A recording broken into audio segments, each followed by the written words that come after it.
And welcome back to another episode of the Awkward Watersport Guys podcast. We are episode 191, and we are joined by our good friend and community leader in the electric boat rental space, Eric Pinzon.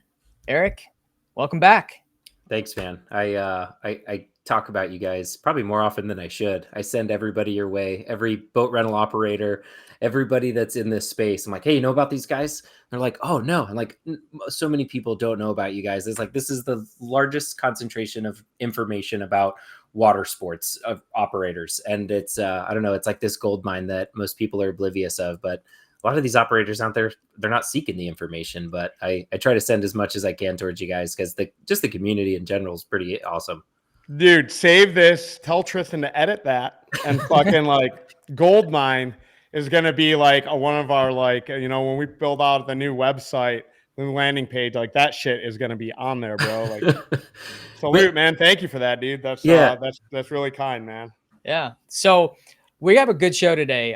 Eric's going to kind of get us updated on what is going on in the electric boat rental market and just electric boat market in general. So we're excited to hear the trends and what we can see coming in the market in 2026. So before we do that, though, we have a couple announcements. So Kevin and I have been insanely busy with the port, and every day is like an exciting new day for us because we're having great conversations with new sponsors, new sessions, and the big announcement is that Viator is going to be coming to the port. And the reason why this is so amazing is that a lot of y'all have questions about Viator. They're the largest reseller in the world for tourism activities, and they're going to come to our little slice of paradise in Destin, Florida, and open a help desk up to help you with any issues you have. If you're new to the business, they'll help with questions on onboarding.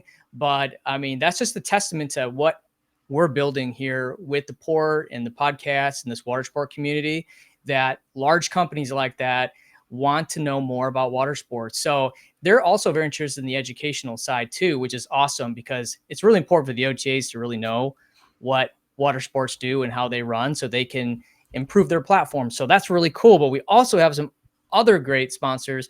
Kevin, run us down. Who do we got new coming to the port? Yeah, I just want to make sure like we're patting everybody down for their rotten eggs and tomatoes and lettuce. You know, like the OTAs always get such a hard time from our constituency, and our listeners always like commissions. Wah! You know, they're like always pissed off. So take it easy on them, guys. Like we're trying to be professionals here. So.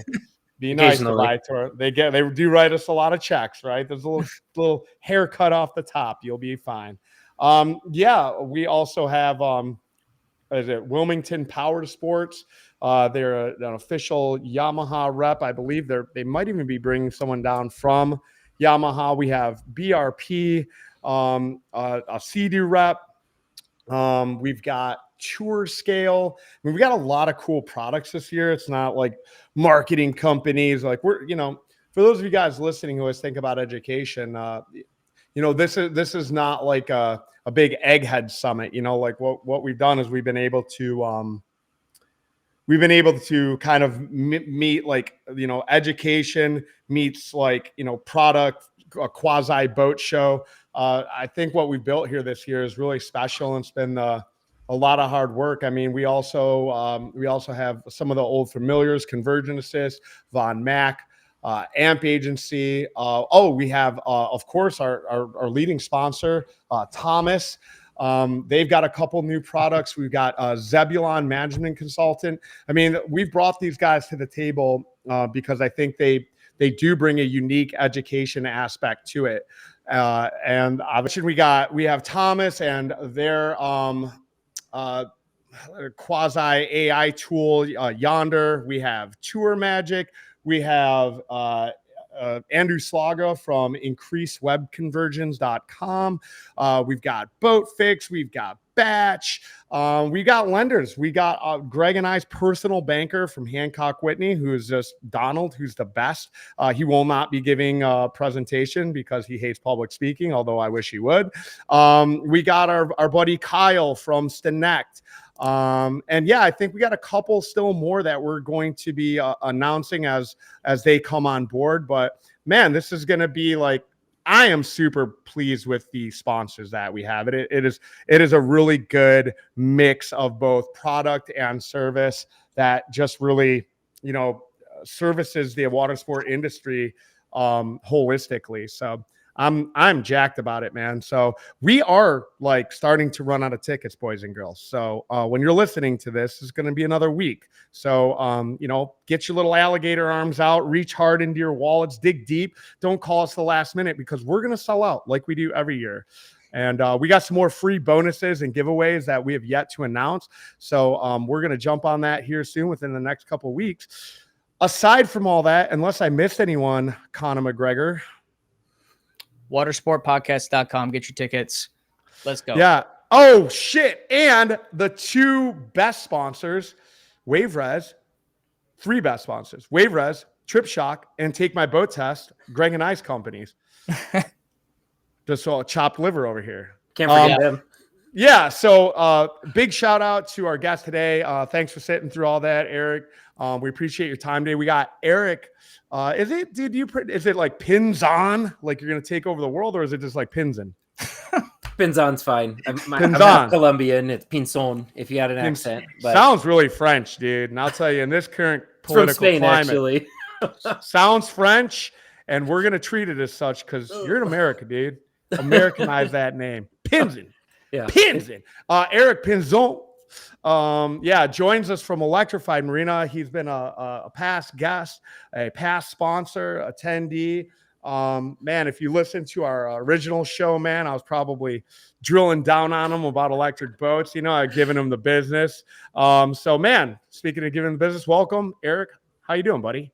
Thanks, man. It's controlled chaos, man. Nothing. I don't think anything could have prepared us for what we were jumping into. It started off as just a little rental business. Then it started into a little bit of sales. And now we're like the biggest catalyst in the electric boat space. And it's funny because we get people that approach us from all around the world. I was on a call this morning with a company out of China, and they want to give us national distribution rights to the US. I'm like, dude, I got a small team in Norfolk, Virginia. I don't have dealerships across the country. And they're like, well, we can't find anyone else to sell electric boats. I'm like, yeah, here I am.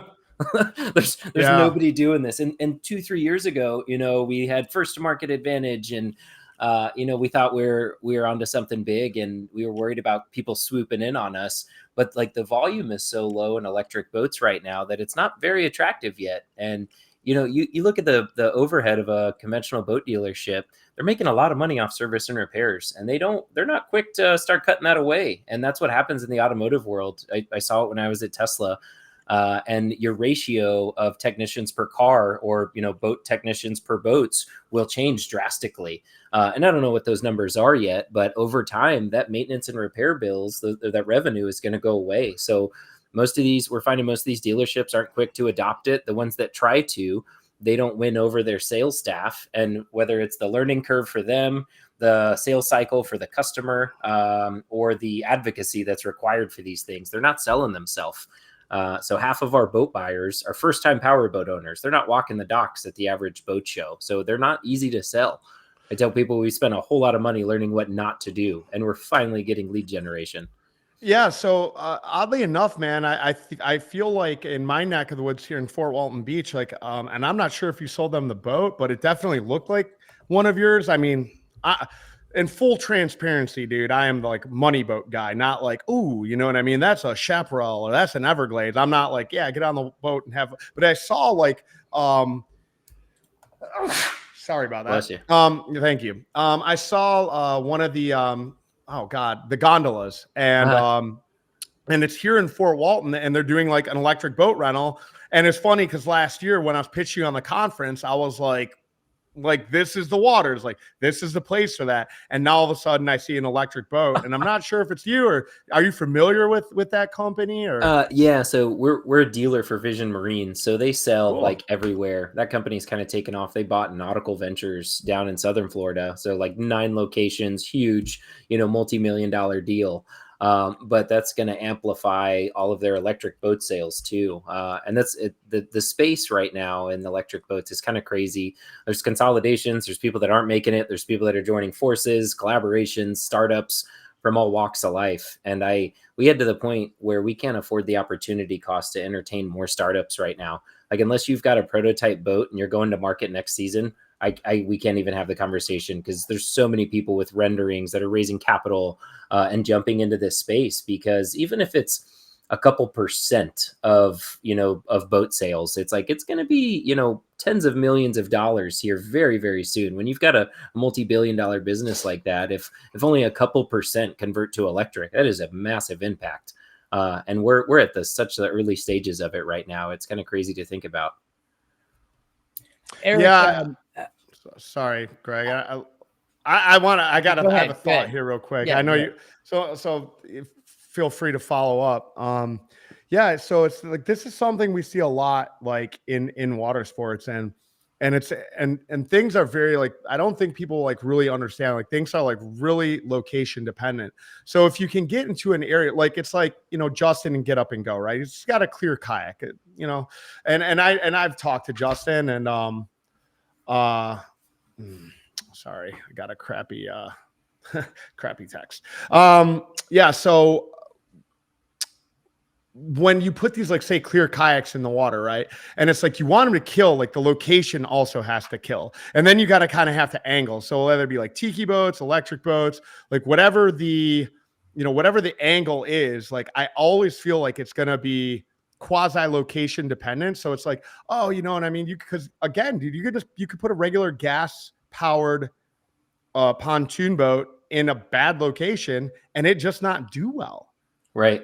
So I mean, I always feel like it's like 80-20, right? Like, it's 80 location, but 20 the angle that you can. And even like when you're talking about sponsor, I'm like, this is the angle that you need to take, because it's really going to be like location dependent, and like, what are the benefits of this particular vessel to this body of water, and where does it make sense?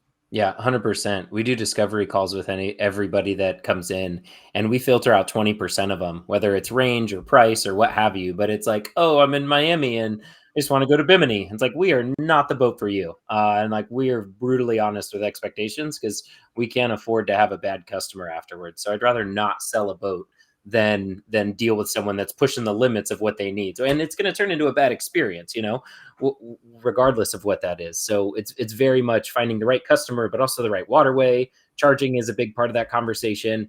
And I do a little more hand holding than I should, compared to like the average salesman, because I don't want them to get this thing and then realize, oh, we don't have 220 on the dock. This is going to take 3 days to charge. I won't sell a boat until we have that solved. But the last thing I want is them to have buyer's remorse afterwards, because it's not a good fit. Eric, so I follow you on Facebook, and if you haven't, make sure you connect with Eric on Facebook or Instagram, because it's part informative, but in part comedy, because Eric picks fights, or people pick. I said people pick fights with Eric, and the comments are very entertaining. Like, they will just come at him. Wait. I mean, I definitely want to talk about this, like, but I want to address something just like a little bit. So, okay. So like, just I thought it was going to be something insightful about. Oh, hey, I got. Well, it doesn't as a witty aside about his fucking personal branding. We're going to get to that, because I want to talk about that too. But however, like, I just kind of like want to touch back on this, right? That it's like, so I feel like we're talking about two separate issues, right? Because you have like operational, right? But then you have like marketing, and I think like, and obviously like tour to scale. Cruising Tiki's like really does this well, but I mean, it's this idea that you're like putting a twist on something from the marketing side, and I think, and then you're having like, well, yeah, you don't have the proper infrastructure here, like on your docks. So I mean, this is something that we see with like operators all the time. So you can most definitely have like operational inefficiencies if you're not ready to go and like, have the deliverable, have the product, have the offer ready to go. Definitely a problem. However, like, again, it's just, if it's not curated from like market to market, and it's like, how do you create that market fit? And it's something I've been thinking about like a lot.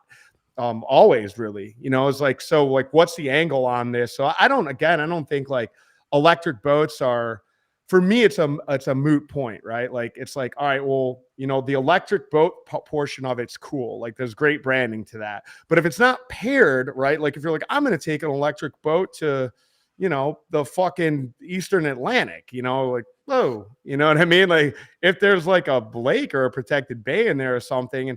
And I think anybody who gets into this business and wants to add that as an offering, and I don't give a shit what it is, electric boat, yacht tub, tiki, like, you have to figure out like synergy in the offer when you're putting it out and where it makes sense, right? Like, why is this a better experience on an electric boat than it would be, or a different, not even necessarily better, but a differentiated experience, and then in your marketing. So I think for you guys, and correct me if I'm wrong, but it's like, two sides of, I guess like maybe the same coin or a different coin, because it's like, oh, we're having problems with marketing, then we're having problems with like operational efficiencies. I mean, what have you guys done to sort of like solve for either one, neither? Yeah, so there's a lot of operational stuff that I could dig into, whether it's on-hand inventory, having those deliverables ready, and the price point is a challenge. Looking for that right early adopter that can fit into those, but also the marketing side. Our target demographic doesn't know these boats exist, and that's the biggest problem, is awareness. But again, like, finding the right fit and the right locality for that right now. I mean, we went through a couple different marketing companies, wasted a ton of money. But it's finding the right priorities with that individual person. Because some guys, they just want to have the biggest, the coolest boat, and they want to be that guy on the lake and like, oh, look at my boat. And they don't give it, they're parking it next to their wakeboard, and they might have a sport fisher for the bay and everything else. But there's some people that are like the tree hugging liberal side that don't want to pollute the environment. And it's like, so we try to figure out what the priorities are of that person. But we are brutally honest with every side of it, with whatever they're coming at us with. Because some people, they just want to do sunset cruises and they don't want a loud engine behind them. Yeah. Oh, I mean, that's a good value prop. I mean, so like, when you're like pitching to operators for like the rental model, because obviously you're dealing with like, well, let me step that back a little bit. So are you more focused on the B2B side, or is your buttered bread on the, B2C side? I don't know if focus is the right word. We're not really focused on anything. We get inbound leads from Welcome everything. to the club. Right. And I mean, I'll get tour operators. There's a guy I'm talking to in Louisiana that does eco tours, and they've got a loud ass engine behind him, and he has a problem going too fast. Like, they want to go 3 miles an hour. But like, he's yelling over the engine the whole time. And we did a quote for like 6 boats, and he needs 5 horsepower. And with our motors at those speeds, you can go all day long. So like, perfect fit. He's got to get, another 50 amps ran to the dock, which is the next hurdle. But every opportunity has its own set of challenges. I'm talking to a boat club that has no fuel nearby, and they're dragging gas caddies down the dock, or they're going a 45-minute round trip to refuel. Like, the labor involved with that, the downtime, the turnover, everything. So it's like, now that guy's got 50 amps in every slip. That can work. And then we're going to try and get a fast charger there as well. But it's whatever challenge comes that piqued the interest of that person, whether it's consumer or business. We're getting ready to convert 3 boats to electric that do, it's a botanical garden. They've got a 30-passenger pontoon boat, and they have an outboard out back. But if they go too slow and the wind's blowing the wrong way, the back of the boat's complaining of fumes. And then they've got an intercom system to yell over the engine. But some of these applications are slow. We're probably going to do one of the paddle pubs, pedal pubs that we're going to convert, and it's like on an electric only waterway. So that one's a no-brainer. But some of these use cases, especially with a lot of these slow cruising tour boats, electric can make sense very quickly. But it all depends on what their priorities are and what we're trying to solve. One of these guys I'm talking to, he's in a pretty, eco-conscious city, and we're going to cover the whole damn thing in solar panels. But because he's cruising slow, this guy's never going to use the grid for electricity. It's going to be pretty cool. Yeah, it's, we brought you on the first show with Billy, and then, he was like, like Honest Eco or like Eco Tours, and he was just like, man, no one gives a shit. No. Yeah, I mean, that's the reality. But I mean, so like, but that's solvable though, right? Because it's like, that's just an angle that you're taking, right? So then it's just a issue of reframe. So it's like, all right, well, this is the current angle that we're taking, and it's not working. It doesn't mean that like the boat sucks or the business model sucks. It just means that like the marketing needs to be reframed. So there's just a slim minority of people, you know what I mean? They're not out there trying to save the whales. They're trying to fucking see them, dude. You know what I mean? And ultimately, like that's just, I think that's a very solvable issue. But it's got to be, in my opinion, I mean, the value prop has got to be there. So it's like, you know, I think you have to maybe like walk through that. And that's a great transition to some of the crazy shit that you post online, which I do love. And it's great engagement farming for sure. I'm like also waiting for the offer, dude. You know what I mean? You're fucking around with these guys. And I was like, all right, I'll sell them on the thing. You know? No, I like what Eric does because he doesn't remove the comments. Eric keeps those comments on there, and he makes a really good points when he's responding to them, and they get fired up. Like, I've gotten death threats. You trigger these guys all the time, and you post the messages. I think it's really good that you do that because, a little bit of engagement farming and marketing, but it's good. It's good to have these conversations. And I mean, when people complain about my business in public forums, I don't like try to get them removed unless like it's just really, really bad or it's personally targeting me, but I like to respond to them. I like the public to actually see the interactions between the two because it gives like a really good, idea of like what this business is. There's no fluff around it.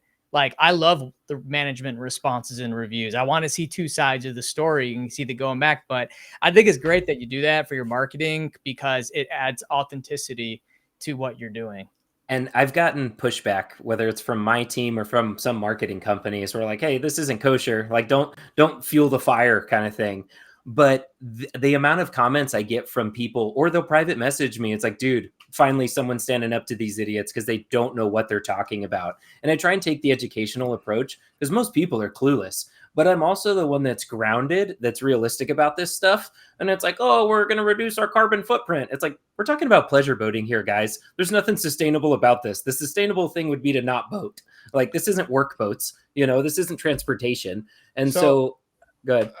I think if you're tactical about this works, right? But like, you can't get bogged down in the weeds on the issue, in my opinion, right? Because it's not about the 4 people that are telling you that you're dumb or arguing with you. It's the 25 people that you're up in their feed and now they're engaged in your comments. And like, you might have advocacy or fans in there. And it's like, if you don't use that engagement to like then turn and be like, oh, by the way, and it's challenging. And I love it that, I love that you're willing to put yourself out there and be divisive. I mean, I should probably go and start fighting with some of these bareboat captains from Miami, dude. And then be like, all their buddies that agree with me, I'll be like, come to the port, But, let's go. Take the gloves off. But that is sort of like, I mean, you're just doing like, if you do it correctly, then you're just getting in the feed. But if you're getting emotionally invested, then it's like, man, then you're wasting your time because you have all these eyes on you. And if you have a bunch of eyes on you and a ton of engagement, now it's time to be like, buy an electric boat. You know what I mean? Like 9 for the audience and then 1 for you is like the general ratio, then put the offer out on the pitch. And I think if you create that offer in a tactical way, then, you know what I mean? Then your time's not just being wasted by being a weird electric boat troll, dude. Right. And that's what I need to work on. I don't know if it's Rosie or Gary V, but it's like give, and then, ask. But it's generating leads organically without the hook at the end saying, hey, reach out if you want to buy some boats. And it's dude. Right now our bottleneck is lead follow-up and conversions. We've got enough leads coming in that I've got a salesman that's on right now. She just came on part-time. I'm trying to convert her to full-time. Spring is going to be gangbusters for us. We didn't sell as much as we should have this year, strictly because we didn't have inventory. If someone comes to buy a boat in June, July, and you tell them it's going to take 2 to 3 months, you're missing out on that sale. But we just secured floor plan lending. I'm securing more. And funny enough, the electric pontoon market is a market we did not tap into enough. I had a couple of them, had 4 or 5 in the beginning of the year, sold out right away.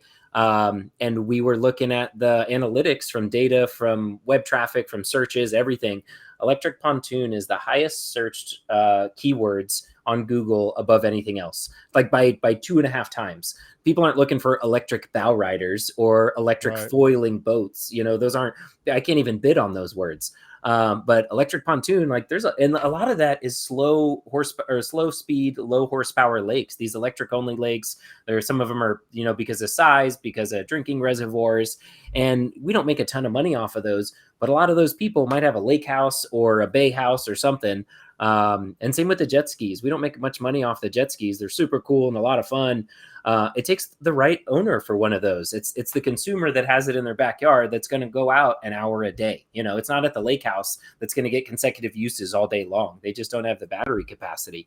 But a lot of times right now it's about 8%. Those jet ski buyers end up buying an electric boat. So it's worth us to deal with right now. Yeah, dude. I mean, like, to me, it's just like my take what you want in my 2 cents, but I think you have there's a great opportunity. I mean, obviously, there's nobody else that I see in my feed or even in our ecosphere, and we talk to everyone. That's like the electric boat guy, dude. It's just not a thing. I mean, shit. There's only 2 water sports guys. It's like Greg and I. You know what I mean? Like, we're the only ones. So I mean, I mean, I think you have a great opportunity to niche down. But I do think it's like it does like it takes like a little bit of slowdown rather than hiring like marketing agencies. To me, I feel like it's a talking head opportunity for you. And it is really a personal branding opportunity for you. And I think that's really, you've got to sit down, man, and with your whiteboard and just be like, you know what I mean? Like, where's the value prop? Like, honestly, like fucking cut out all the noise, cut out the chatter, get away from you're this close to it. And you got to step back out and just be like, well, what's the value prop for Kevin O'Neill, the boat rental guy? What's the value prop for, John Smith, the boat buyer guy? Where does this make sense? Where do we differentiate ourselves like in a true value prop? So you get X, but you mentioned Alex Hormozy. He's the king of this shit, dude. But for bonus, you get A, B, C, like the benefits just keep on lining up to where it's just like, man, if you're buying this boat for a pleasure craft or you're buying this boat for a business, like, man, like in my mind, I see tangled lines around most of these they're not jet driven. No, that's a market that's emerging right now. Yeah.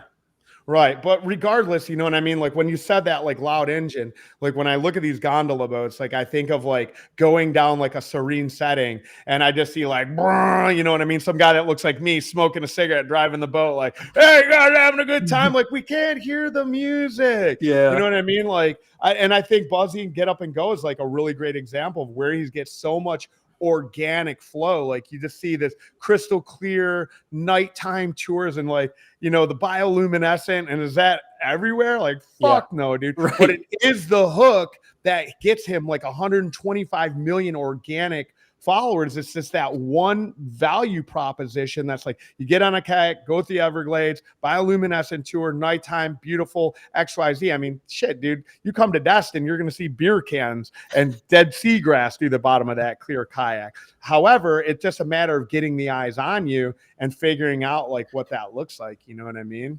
And that's the crazy part, man. We've been through a couple different marketing companies, and we're bringing another one on board. And it's funny when they're in their due diligence looking for competition, it doesn't exist. And so the content is viral within itself because nobody else is putting out electric boat content. And that's why like my videos can suck and they still do well, which is great because I'm not good at this stuff. But I am good at engaging with people and figuring out what's going to spark the questions, because nobody knows about this stuff.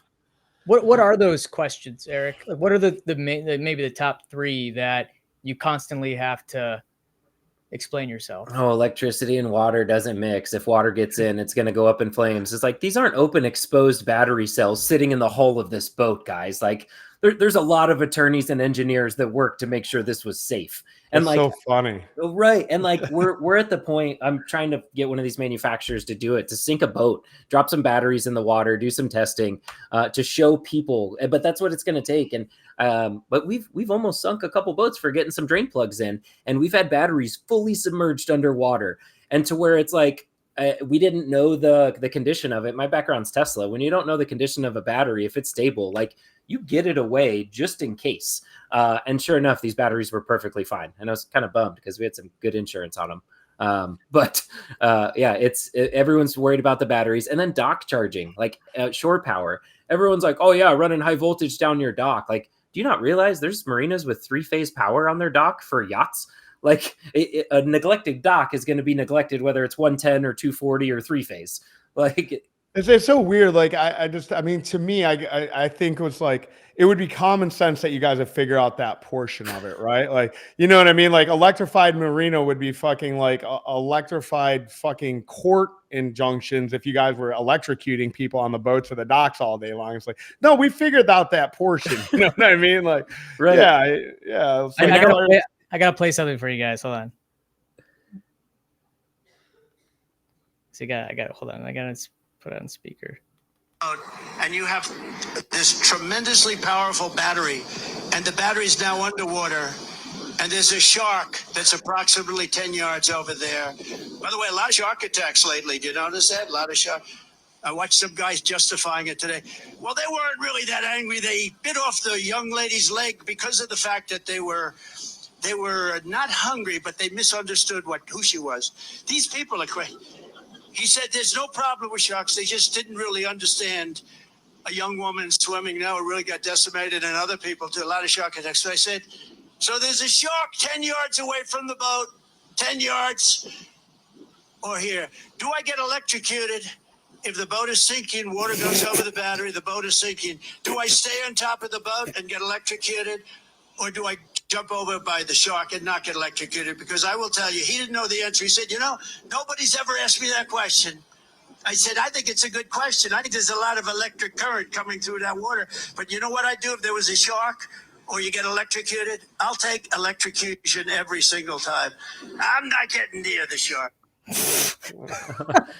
So it's funny because we have, I don't know what they're called. We have software that watches for these trigger words on X or LinkedIn or Twitter, what have you. And at one point we were looking at them all, but when that stuff started going crazy, it's like, geez, like nobody knows how electricity works. Like you're not very conductive, like you get shocked by shore power. That's different than a battery in the water that's going positive to negative. You're not a grounding rod sitting in there. Like you would have to be holding this battery that somehow had a compromised or like damaged battery pack and holding it to get shocked. Like the odds, like you need to worry about getting struck by lightning more so. I 100% do not know how electricity works. Like most people don't. My partner tried to explain, like, because he's an electrical engineer by trade, and he's like trying to explain like wattage versus like voltage. Man, I was on the road in my RV, dude, and I kept on like tripping the breakers and flipping our converter, and because I didn't, there was like a delay with our surge protector and where the power came in. And I was just like, dude, trips over, guys, like day 2. It was just something dumb, you know what I mean? It was like, I wasn't doing something before something else. And I'm just like, I'm really dumb. But at the end of the day, if you sold me electric boat, like I would figure that you guys had, like, I would just assume that smarter people than me do know how electricity works. And you got that portion solved, but that's our what president, I tell people. Right. Right. Yeah, he knows a lot of people at MIT. It's okay. I'm just like, keep lying to keep the stock market floating right now, dude. And then let me get out, dude, before this all blows up. Because like, I fucked up, dude. I voted for the wrong guy. I apologize, everyone. I just really wanted the market to do well. I think we're fucked, man, though. It's bad. It's really bad. Yeah, but that's the the real problem. question is, would you rather get electrocuted or would you rather get eaten by a shark? I mean, I think, I don't know. I think I'd rather get electrocuted. So yeah, there's a lot of people that say they can fight a shark. They can't fight electricity. I don't know, man. Those both sound really terrible. Yeah, dude. Not fun. But either way, like it's, I don't know. People always bring up getting electrocuted. It's like, hey, docks kill people every year, because of neglected docks and shore power. Like that happens. Just like carbon monoxide, like that kills people. And like boats exploding because of fuel vapors, whether it's because of a leak or someone forgot like the simple switch of a blower before they started their boat. But all those happen all the time. It's like every week almost, and in season. And it's like, oh yeah, another guy forgot his blower. And it's not a big deal. We keep rolling with it. Like if electric boats were killing people at even close to that fraction, like they would be illegal tomorrow. It's funny how the perspective changes. Man, it's just like at the end of the day, dude, it's, what do they say? Like buyers are liars, right? So it's like, they're just like, oh yeah, man, I don't want to get electrocuted, when they just like, well, I just don't like it. And, I don't want to change. And this is what I know. And, that's the reality of it. And I think like trying to unpack that sometimes with people is difficult when they're not like really truly being honest about like what the real objection is. And yeah, dude, I don't like from the moment we had you on from the first show, you know what I mean? I'm like, you know, there's like, this is any new product to market is a challenge, man. You know what I Yeah. mean? But, you know, it seems like you guys have no quit. So, you know what I mean? I was happy you guys got rid of one at the port last year. So I was happy to see that and celebrate with you guys when you guys got that one done. But I told Greg, I said, man, you know, it's just like, it's a slog, dude. Like selling shit. It's a slog. And our sales cycle is like 9 months to a year. When you first Yeah. get exposed to a product, you're not buying right away. If you see it the first time at a boat show or an event, like it's gonna take a long time. But like for rental operators, a lot of these guys are used to buying cheap boats. You know, a good pontoon for 40 to 60,000 bucks. My cheapest pontoon is $80,000-$90,000, and that's an 18-footer with 75 to 100 horsepower. So I honestly don't really get too engaged with rental operators unless it's guys doing like slow eco tours, that side of things. And that's where that's easy. That's a slam dunk for us. Like you've got 110 charging on your dock, like cool. This is going to be easy because batteries are cheap in that size. I think the rental model works really well on lakes. It just feels like a lake with more of like a residential, you know, component, like quiet. I can really see like this product if you're in a situation. Kevin and I might know a place that electric boats might work well, you know. So we will. Hey, have the tariffs jammed you guys up at all? Have your costs gone through? Oh yeah, yeah. I don't even know why I asked that. Crushed me with a couple of boats that were like that had been ordered, and you know I did the right thing and paid an attorney to draft our sales agreement and everything, and all of a sudden we've got a boat coming over that I might make 15 grand on, and all of a sudden I got 17,000 in tariffs on it. It's like what just happened? Wow. Yeah, and he's like, oh, I didn't expect to get into a trade war, so that crushed like 40-50 grand of net revenue. It was absurd. But yeah, so that hasn't been fun, but I kind of like it because there's a lot of people opening conversations that want to start building and assembling boats here, which is really cool. But it's not immediate. It's not right now. Right. So like, no. Mission accomplished later, but like I'm getting bent over for it. It's not or us or the consumers, you know? And like the last thing I want to do is give the government more money. If they're better at handling it, it'd be different. So Eric, what's the next couple of years look like in your, like, as far as the cost and availability? And you said they might be bringing things domestically for manufacturing.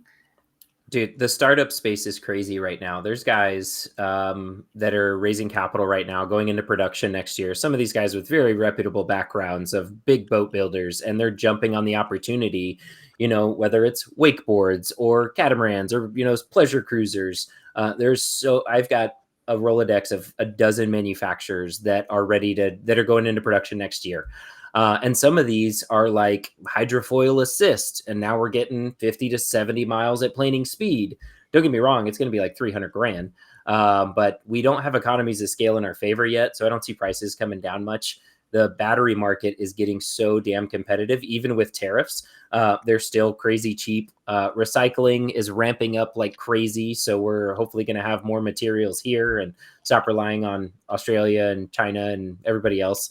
But the amount of people entering this space, the competition, it's going to create a lot. And I mean, I mentioned earlier, Vision Marine bought Nautical Ventures. They're going to, like, everybody needs volume right now, whether that's for investors or for economies of scale or both. Flux makes a powertrain. It's a 150 horsepower powertrain. They are partnering with more and more manufacturers, and it's at a $140,000 price point. Even $90,000 price point, depending on the boat. And so these powertrain companies that are like startups, they're partnering with conventional boat builders like Scout and Highfield. And so they're tapping into that market of conventional boats because no old school boat manufacturers are jumping into this space. They're followers. They're not leaders. They don't want to be the first. And so a lot of these guys are kind of waiting to see what happens, or they're collaborating with powertrain manufacturers, like I mentioned. But there's so many powertrain manufacturers right now. I kid you not, whether it's Metz Trade or the Cannes France Boat Show or something, there's going to be 20 to 30 different electric outboards. You look at the gas space, you've got like 5 heavy hitters in there, you know? And so there's going to be consolidation that happens. But every one of these powertrain manufacturers are going to their investors and saying, hey, we've got the golden ticket. We're going to capitalize on this space. And like, you've got Yamaha that bought Torqeedo, and they haven't done a ton with it yet. But they've got the most R&D and funds to do anything. You know, they could consume that space. So it's going to be a controlled chaos here for the next year or two in terms of new people coming to market, consolidations, mergers and acquisitions. Like there's a lot that's happening right now, and it's hard to keep a pulse on it. I miss stuff in the news, you know, almost every day. And it's like, oh, they partnered with this person, or this person, you know, announced a restructuring or bankruptcy. So it's a mad dash for capital and for volume at a scale. And it's interesting because like the gas boat market is having like this correction from COVID to getting to a new norm. Electric boats are the opposite. We have people buying that aren't from the regular boating industry, first-time boat owners. And so like, what happens if we expand that pleasure boating market, power boating, you know, whatever market it is, what if we expand it 0.5%, 1%? And I'm not talking like this year or next, but 5 years from now, what if we've expanded that market 2 to 5% of people that never would have bought boats? So it's kind of interesting to see what's going to happen over the next couple of years, because there's people buying boats only because they're electric. They'd never considered a gas one because they don't, either the headaches, the maintenance, fuel availability. We're doing another event up at Lake Anna, and there's a private side of the lake with a few hundred houses on there. They have no marina fuel. These people pay to get fuel brought to their boats because they're tired of dragging gas caddies down. So we're tapping into a lot more of those markets, but a lot of those people, it's a no-brainer to buy an electric boat. You know, their lake's like 5 miles around. It's perfect for it. Yeah, man. Well, man, we are fucking out of time, my dude. But I mean, it's a lot, man. Like I feel your pain, dude. I hear the hustle, man. I know you guys are early. You guys are early to market, man. And I mean, it's like, you know, so it's sometimes as challenging as being really late. But I mean, if anyone is going to get it done, man, I know you got a huge passion for it, and man, you guys are driving forward. And dude, we appreciate your time, and man, thanks for being on. And if anybody needs to get a hold of you, they're interested in buying an electric boat for either their business or their personal use, how can they get a hold of you, my brother?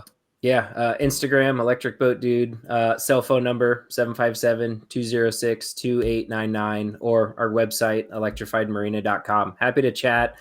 We do so much education and just answering questions. We're here for it. Awesome, dude. Well, thanks for being on, Eric, and we appreciate it, dude. Awesome. Greg, thanks, guys. What are they going to do? Keep it awkward and Yes, buy tickets sir. for the port. All right. See ya. Let's go. Yeah, we got